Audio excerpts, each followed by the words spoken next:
Ecuador is facing a severe energy crisis due to a combination of internal and external factors, particularly a prolonged drought and the suspension of energy exports from Colombia.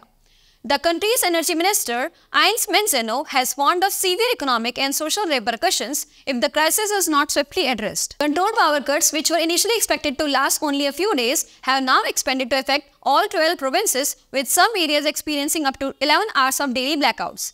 The crisis stems largely from Ecuador's reliance on hydroelectric power, which has been crippled by reduced water flowing during one of the worst droughts in 60 years. This vulnerability has been exacerbated by the loss of energy imports from Colombia, upon which Ecuador has relied for years. Manzano has highlighted that the crisis was anticipated due to the effects of El Niño's weather pattern, which is expected to further worsen the drought and complicate the government's ability to manage the situation. In response, Ecuador has reached out to international allies, particularly Mexico, to explore the possibility of securing oil and water resources to alleviate the shortages.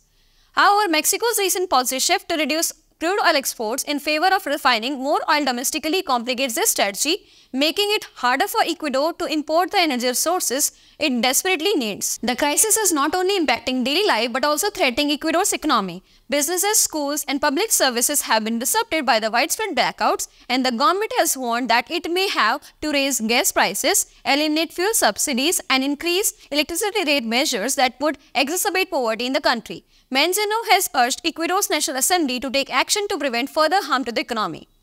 President Daniel Noboa, who had promised to resolve the energy crisis within 9 months during his campaign, is under pressure due to deliver on his pledges. Noboa had outlined plans to invest in Ecuador's electrical infrastructure and secure water resources through international agreements, including a pre-agreement with Israel to store and purify water. However, these initiatives have yet to materialize, leading to growing public frustration. While recent rains have temporarily boosted production at some hydroelectric plants, the crisis remains far from over. Ecuador's energy future will require both immediate international assistance and long-term investment in infrastructure and alternative energy sources to prevent further crisis. The situation remains critical as the country grapples with how to stabilize its power grid and avoid deeper economic damage.